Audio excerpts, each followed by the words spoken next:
Today's patio chat is being brought to you locally by Westridge Furniture in Delphus. See it all at your finer outdoor furniture store.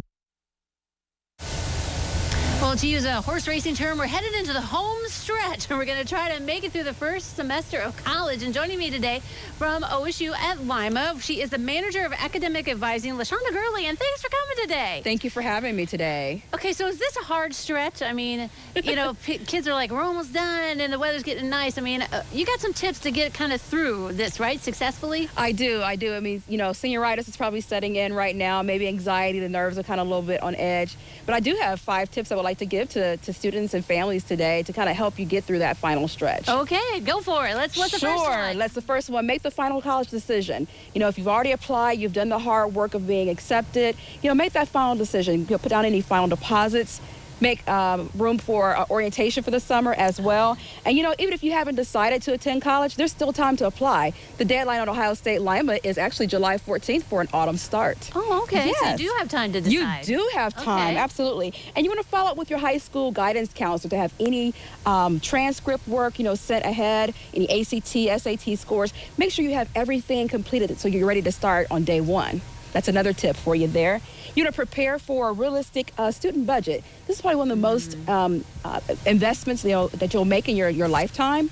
You want to make sure that you're prepared. You have a realistic budget, budget for any outside expenses, as well as apply for scholarships. There's still scholarships out there, believe it or not. A lot of scholarships go unawarded as well. So make sure you submit the applications for those scholarships. Yeah. A 4th tip I have is, you know, visit the campus of your choice. You want to make sure you get a feel and flavor for the campus itself. Don't let the first day of class be your first time on campus. Get that college visit in, or definitely attend orientation so you can acclimate to the campus. And the last tip I have to share today is have fun. You know, again, senioritis is setting in, the anxiety is there. You can't reclaim any of this time back, so make sure you have fun in the process. Right, yeah. Yeah, because, you know, they're thinking about graduation, and some of them could be scared about the future, you know, if they haven't started to check it out. But I think it's encouraging that as you're sitting here, you're saying you can still make some decisions. Because sometimes I think they think, well, it's too late. I'm just going to, you know, get a job and go on. It's never too late. Even if a student decides to take a gap year, which, you know, we understand that, you can still apply to college. There's still scholarships for students as well as non-traditional students as well. So it's never too late. We still have individuals in their 80s and 90s graduating from college. So yeah, exactly. Never too late. Never give up if that's what your dream is, that's right? That's exactly right.